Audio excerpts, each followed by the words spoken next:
Hello everyone, it's November 12th. Alright, it's late, but not because of work. I actually finished work about, I'll say, almost 2 hours ago.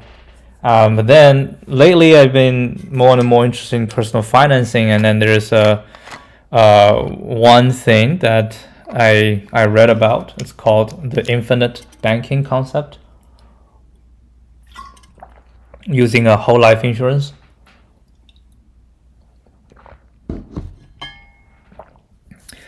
It's interesting because there's a lot of debate on whether it's a scam or not. I try to be open-minded, but I mean the thing is, the more I read about this, the more confused I get. Right, the whole thing is very confusing, especially how they like structured it. I'm not sure if it's intentionally complex just to get you to buy it, but anyway, so I read and watched videos on both sides. The sides that just think it's a scam and it makes sense, and also the side that say no, it's not a scam. It's a real strategy to, they call it, you'll be your own banker, right? You can finance your own stuff, which honestly it also makes sense. So I did more thinking. I think my conclusion now is I just don't have enough data to really evaluate the legitimacy of this thing. Well, by data I mean the actual policy. It seems like the policy itself is very, very important to determine whether this thing works. This infinite banking concept works. And I would say, under most circumstances, it's not a good way. I won't go so far to call it a scam, because a lot of people swear that it works for them. No, it's fine. It doesn't. I don't see how it will work. I'm actually gonna put down some writing for this. So I mean, basically for me, the amount of money you put into a whole life insurance, to a certain extent that you can start borrowing from it meaningfully, like the amount of money you have to put. If you had put that in a different investment vehicle with higher return, because the whole life, the return is not that high. It's guaranteed, but it's not that high, right? And we always talk, and this is always talking about, like, say 15 years, right? 20 years. It takes a while for you to build up enough cash value in your whole life for it to be viable as a infinite banking concept, right? So yeah, 15 to 20 years. And the same amount that you paid into your whole life, right? The same amount. If you had just put that into a different one with a higher return, I'm pretty sure at the end of 15, 20 years, the amount of cash you have, which, by the way, is all liquid, right? Because you're owning it in an account. When we're talking about maybe a stock account, right? You're buying mutual funds. You do that, right? It's not retirement. It's just like the actual thing. It will be much more. And since when you pay this amount of money into the whole life, you just put money there, you don't touch it. We can do the same thing with the mutual funds. You just put into it, you don't touch it. So after 20 years, I think your mutual fund value will be double or maybe even triple the amount you have in the whole life. And then you can do the same quote unquote infinite banking with your mutual funds account, right? You take the money out. Well, it's not a loan. You're basically selling your shares, right? So when you do that, you do have to pay tax. So basically you take a little bit more money out compared to like if you want, say $40,000, okay? And say you have 50,000 cash value in your whole life. So you use that as a collateral, so you can borrow 40,000, okay, tax free. and you do whatever you want with this 40,000. And with your mutual fund account, you probably need to take, I don't know, $50,000 or $60,000 out in order to get the 40,000 because you have to pay the tax. Okay. And now the in hand is 40,000, but you have to take out more, which means your total fund in your mutual fund decreases more. Yes, I agree. So with the 40,000, you can do the same thing, and then at the end of the day, you pay back, right? So for the whole life, you pay back, and for the mutual fund, you also pay back. So this part is also the same.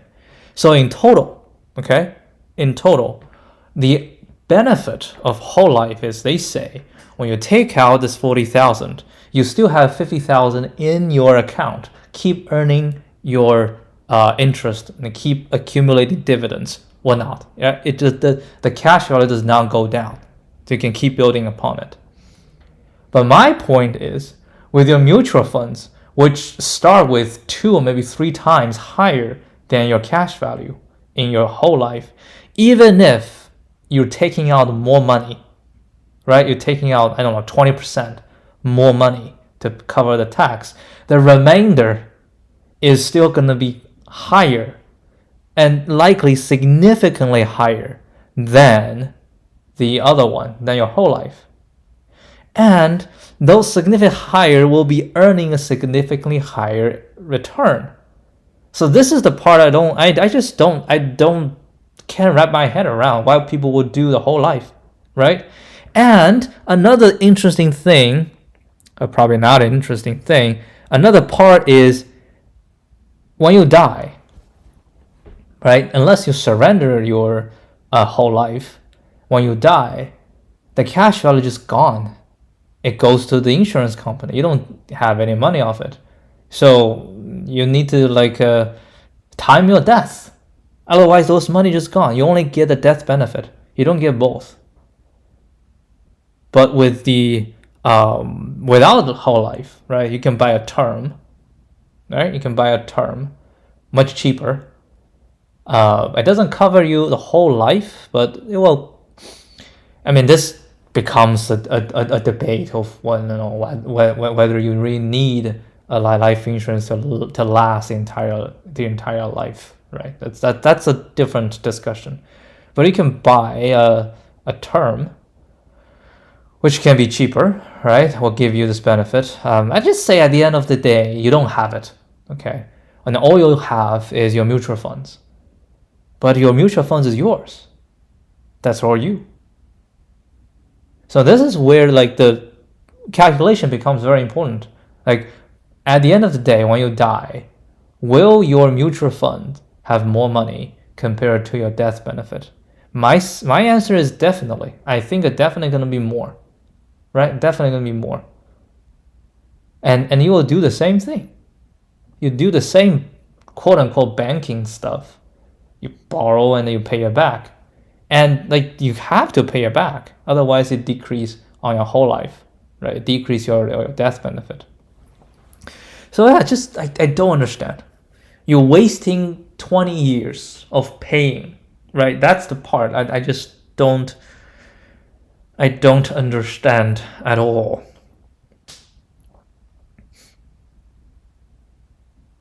Right? I don't understand at all.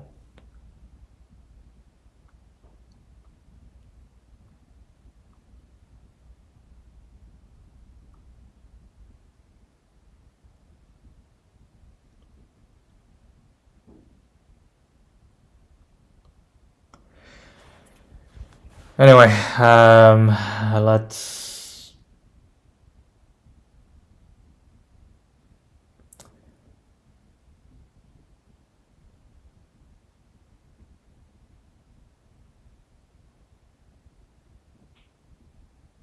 yeah, and also the compound calculator, I think it's also because what I need is not putting 70,000 in the beginning and then wait for 20 years and then give me 10% per year. That's going to be amazing. But in reality, we don't do that, right? You will put whatever, if it's $350 per year, right? $350 per year. Is that 350 per year or 3,500 per year? 3,500. 3,500 per year. Yeah, 20 years, you get a 70,000.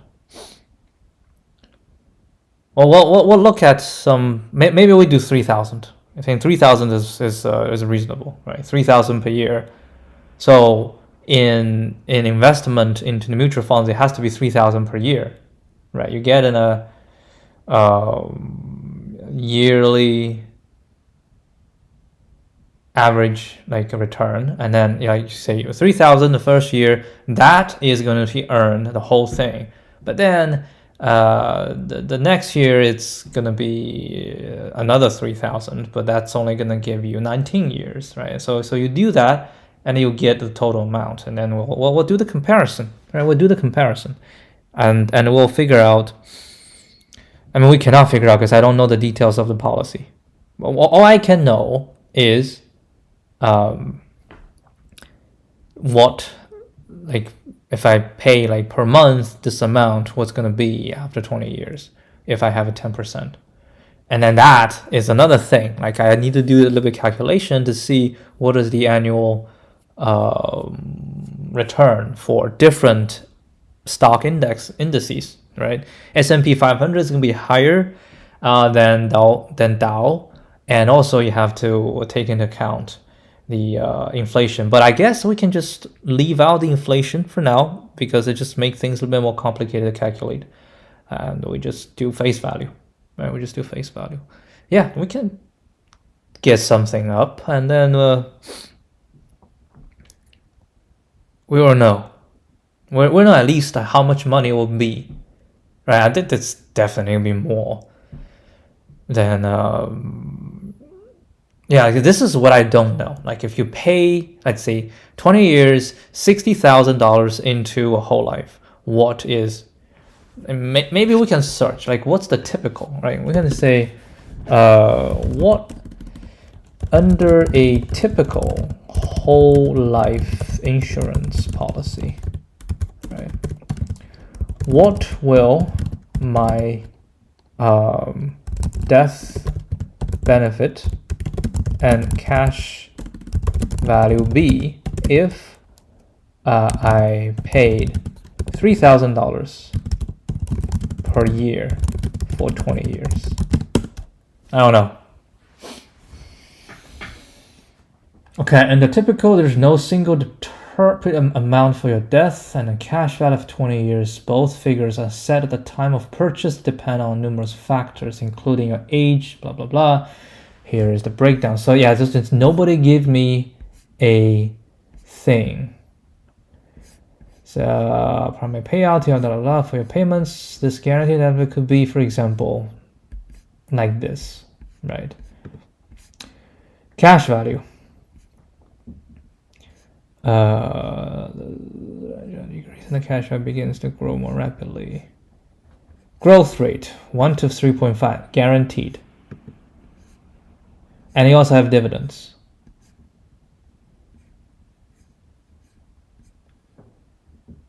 To cash,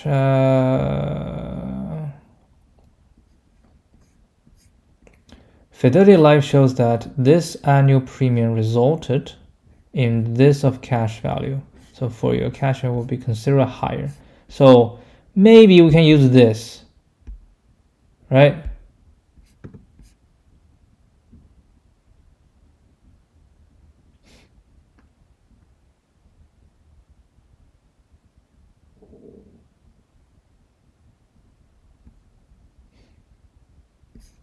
Maybe this one give you an example. Cash value chart.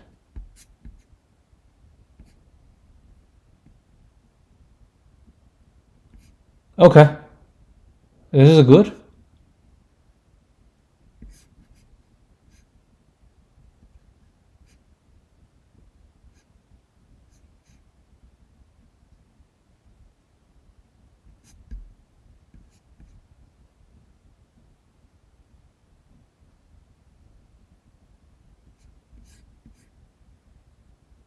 By the 10th year,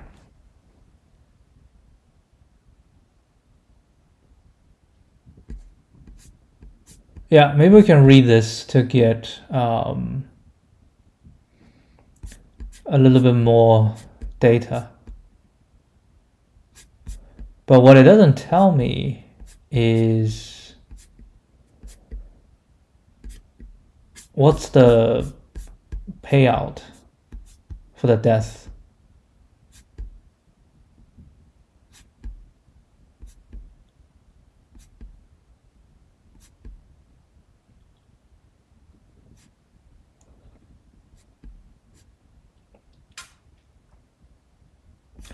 This is the cash value after all the things, right? I think this is what it's supposed to be.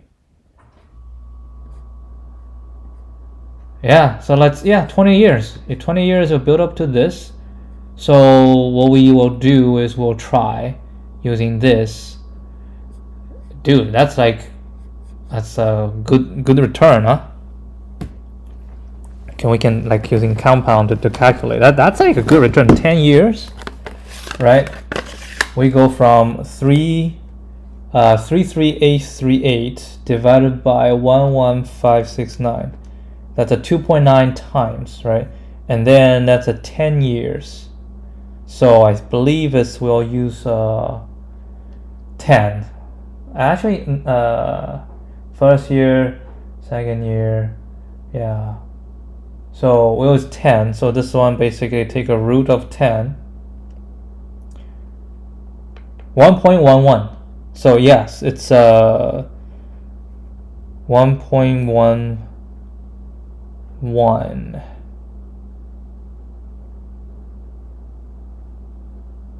Wait, hold on. That doesn't make any sense.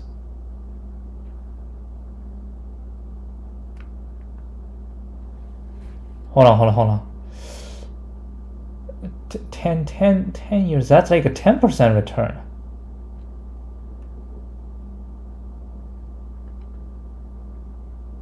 Oh, it's the annual premium. It's not. It's, yeah, hold on. So I think 115.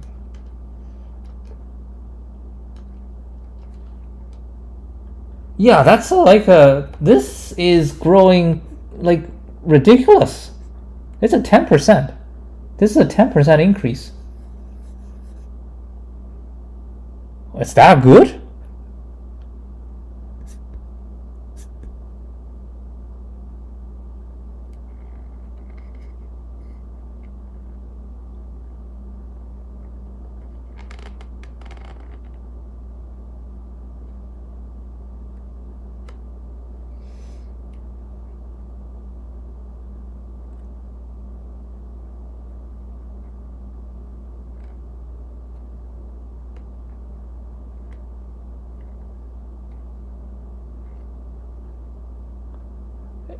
Yeah, but that's a 10%. Yeah, this feels scammy. Okay, this feels scammy. So basically, I don't know. That's the thing. I do not know. I do not know what will be a good but that does say, yeah, I mean within, it's okay. Yeah, we can use this like it is this annually for 20 years. You can build up to this much, right? So it's 1178. You pay 20 years, so 23,000. Okay, at the end of 20 years, you get this amount. So now the question is, how much are we gonna get? So basically, the computation will be this, right? Every year, if you pay X, and then we say 20 years, right? And now we call it 10% increase. So the first year you pay, it's going to be 1 plus 1.1 to the because you go the first year. Actually, this is the first year you pay. So the second year you start to earn, right? So it's like to the 19, and then plus X times 1.1 to the 18, plus all the way to the last year, right? It's just basically it's the 0. So this is X. So it's 1 plus 1.1 to this 2, 1.1 to the 3, all the way to 1.1 to the 19. And I believe this is going to be 1.1 20, right? So basically we times 1.1, right? Minus is minus 1.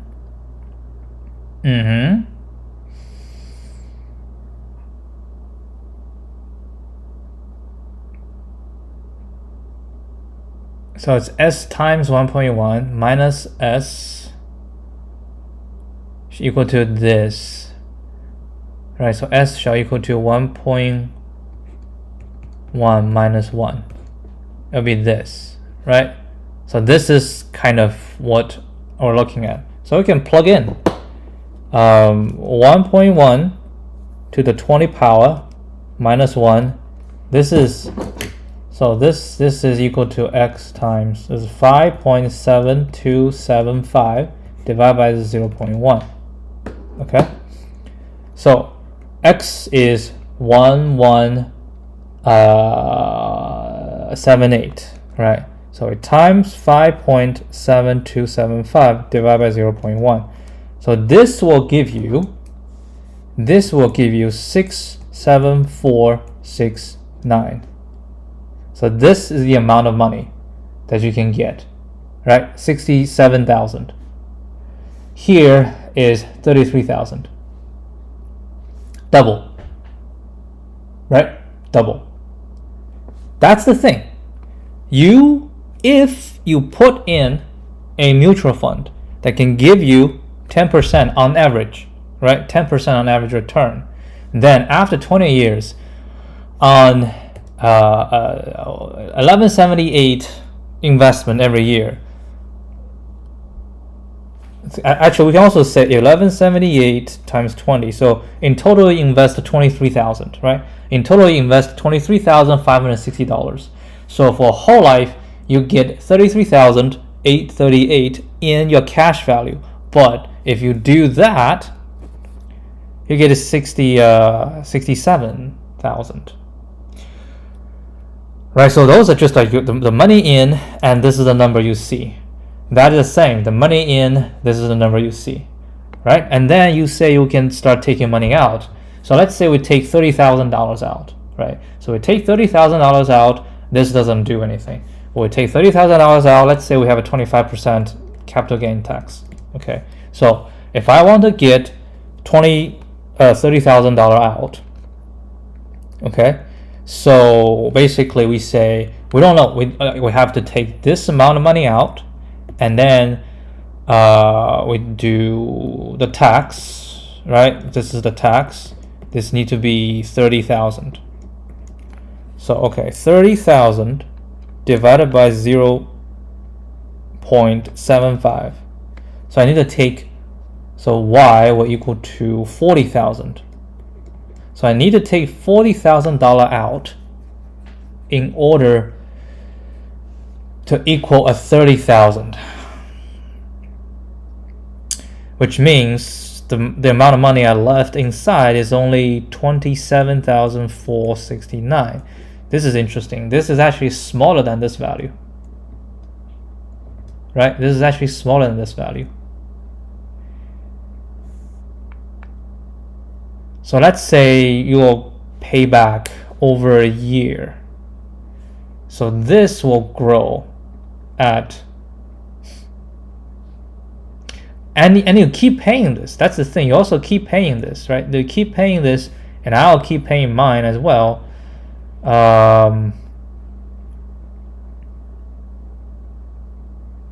Yeah. So let's say we take 40,000 out, and this will take 30,000 out. And then just stay outside for a whole year. So this, because it grows at, let's say 3%, then it will turn into 34,800 something. So that's also why the other one feels so scammy. They're based on 10%, right? So yeah, so this will be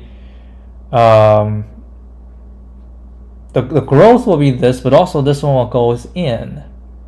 See, this is where the computation becomes very complicated, right? It's really hard to compare. But here, like we are not counting any more money goes in. Okay, we don't count any more money goes in, which is like at this point we stop paying, and I also stop paying. So 1 year I got 34,800, and the other one is this times. So this will go to 30,000, right? And then we pay it back, right? This you have to pay it back, and then this is the kicker, right? When you pay it back, this one doesn't change. It stays at whatever it is. But when I pay it back, and let's just say we pay it back $30,000, and then this goes back to the higher value. So I don't know. Does it? It does. Like in this calculation, it does seem to be. It's a lower, right? It's a lower base compared to this, but this also earns more return, right? This earns more return compared to this. And when I return the money, if I don't use it, then I'll have a much higher base to keep growing, while this will still be suppressed, right? I guess if you constantly take money out, right? You constantly take money out, which means the money that's left in your account is much lower, right? It's lower, and every time you take money out, you have to pay tax, and that, and capital gain tax is 25%, right? Capital gain tax.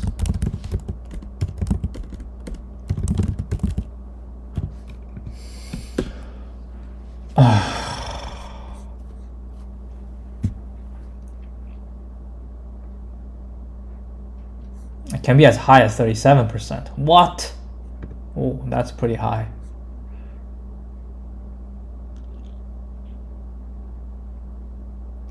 Oh, it's income. Your income rate. So it's depending on income.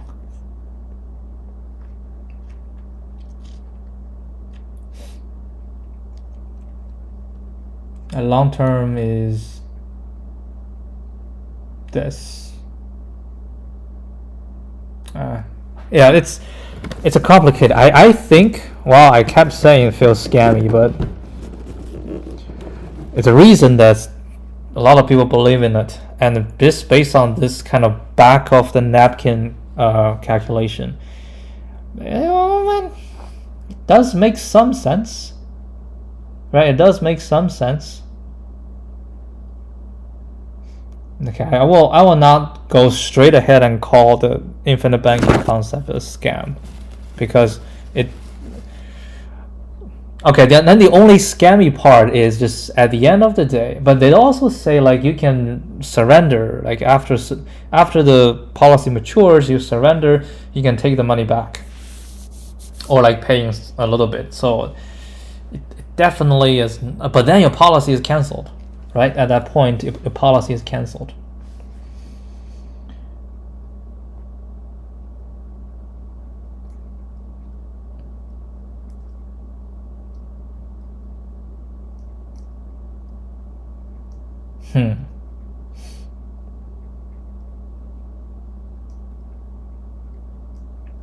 Yeah, the tax does eat a lot out of this thing. I did not realize that in order to take out $30,000, you have to take out basically $40,000 just to cover the tax.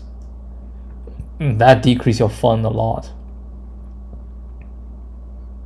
And this happens every single time. And the tax, yeah, I think the tax is the ultimate kicker. Like the compound rate can be higher, but the tax rate is so damn high that it might not be, like, you cannot use this as a bank. You cannot just keep taking money out, put it back, taking money out, put it back. It has to be a different. And the interest rate on the other side, I mean, at the end of the day, if it's like superior, like vastly superior, then everybody will do it, right? And the reason not everybody does it You can go conspiracy on this, but I think it's just overall, it may be beneficial, it may not be beneficial. It's just not a very straightforward answer to that. But fairly interesting. This is a very interesting thing to do.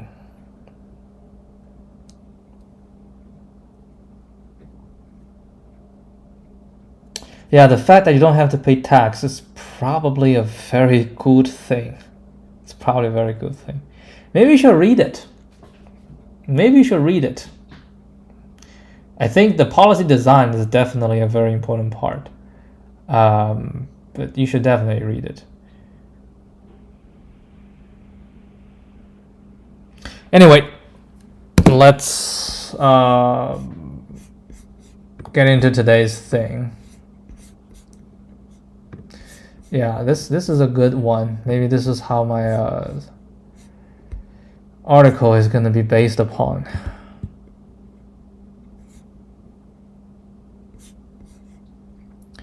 Alright, I just spent so much time trying to do this, and then I'm hungry. I haven't even eaten yet, but I think it's worth it. It just, keep me on edge. Yeah, so like a lot of computation, like you can't put all the money at the front, right? That just doesn't work. You have to do the same way, just like put money every year, and in fact, once you do put money every year, you probably can't even.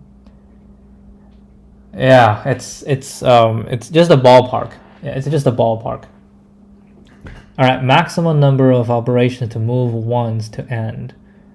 We have a binary string. Perform the following operation on the string any number of times. Choose any index I from the string, where I plus 1 is smaller, such that it's a 1 and the next one is a 0. Move the character si to the right until it reaches the end of the string or another 1. For example, this, if we choose I equal to 1, the resulting string will be this. So we'll choose any index such that it's a 1 and next is 0. So I'll move this 1 towards to the right until I reach the end or another 1. So get blocked, right? Return the maximum number of operations you can perform. Max number of operations you can perform.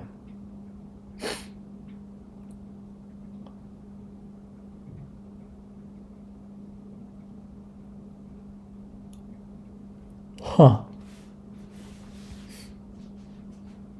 Okay, let's see some examples. So here are the examples. We have a 1 0 0 1 1 0 1, right? So what I want, like an operation can happen if I have a 1 0, because I can at least move 1, right? So if I have lots of 1s, then I cannot move. So what I want to do is move 1 all the way down. So like the maximum will be the number of 1s, right? The number of 1s. Actually, no, because the 1 can move twice.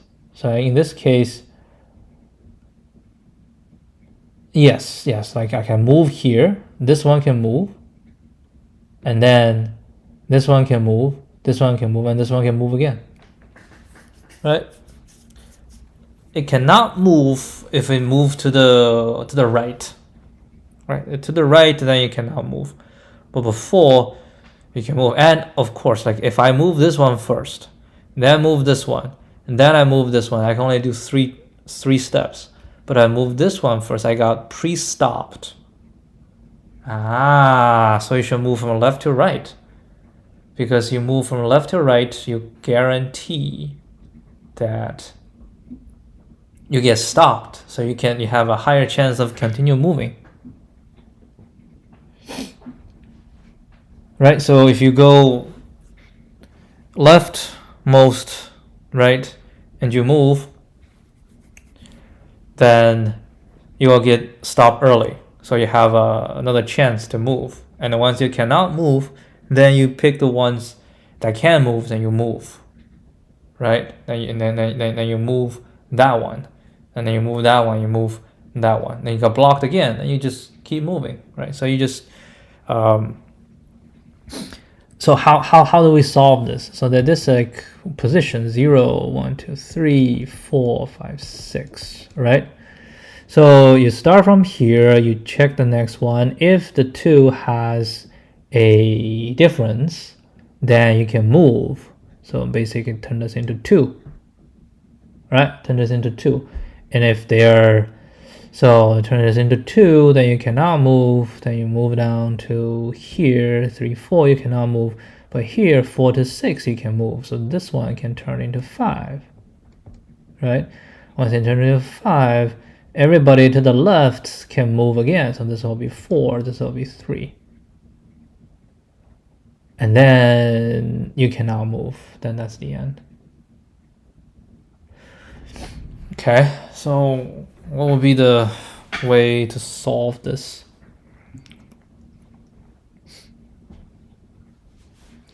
So we got a bunch of consecutive ones, right? You get a bunch of consecutive ones.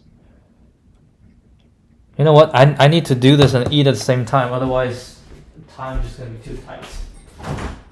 So you have a bunch of consecutive ones. Okay, that's what I have.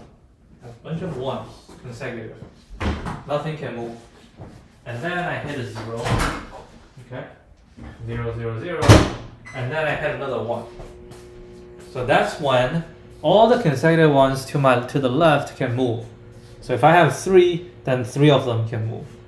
Now consecutive one is 4. And I keep moving on to the next one, all 4 of them can move.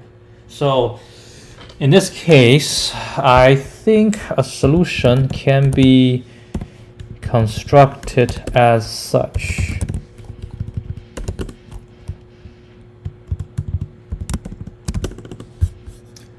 Yeah. So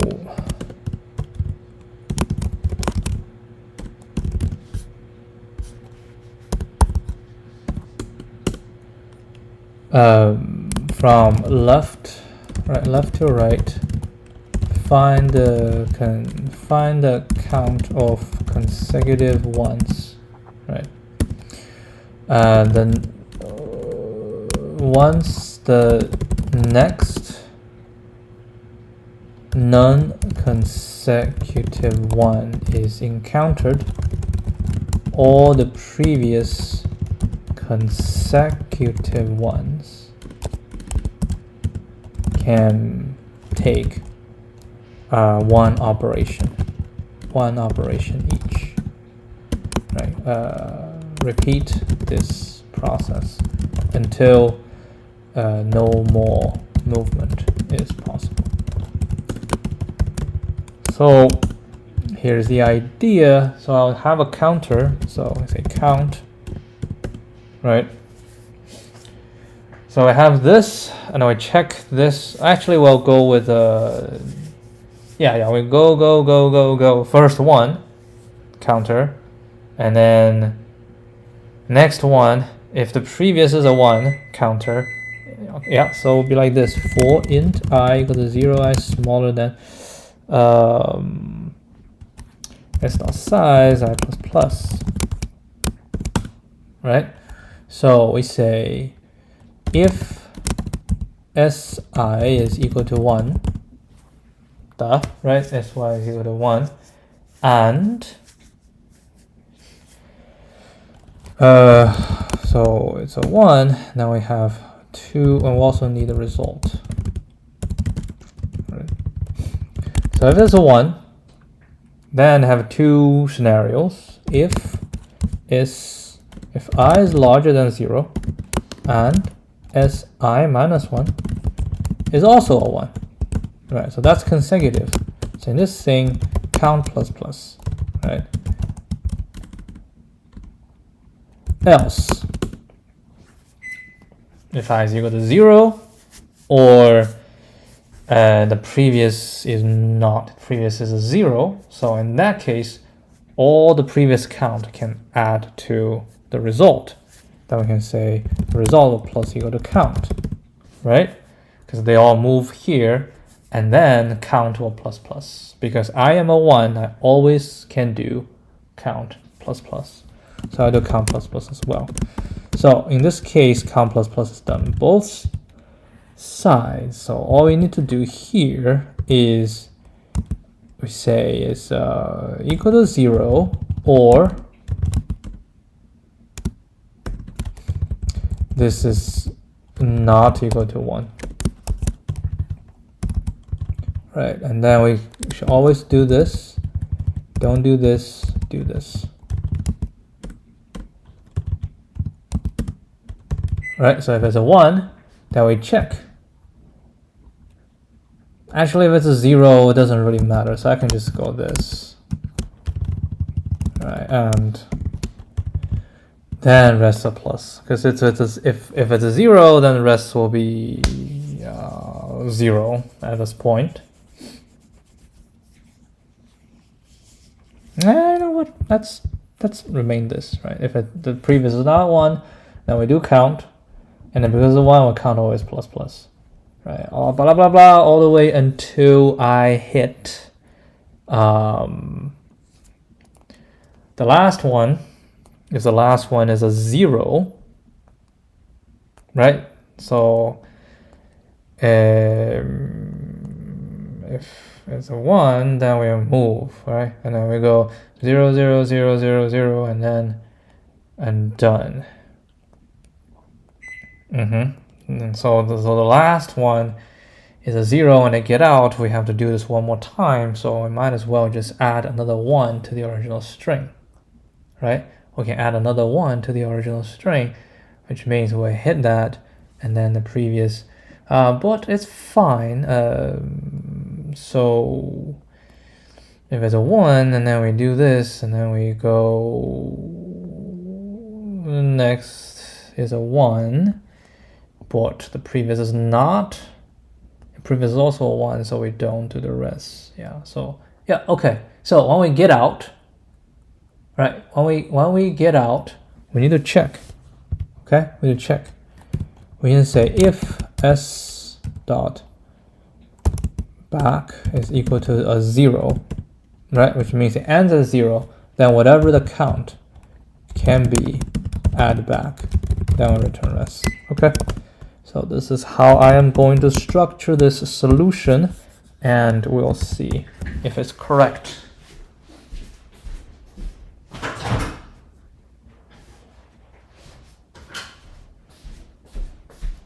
Okay, so far so good. Let's submit it. All right, it worked. Pretty nice, decent. 5 millisecond, 54.71%.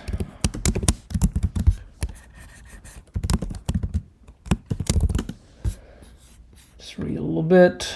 Greedy, counting. Yeah, we're using greedy as well.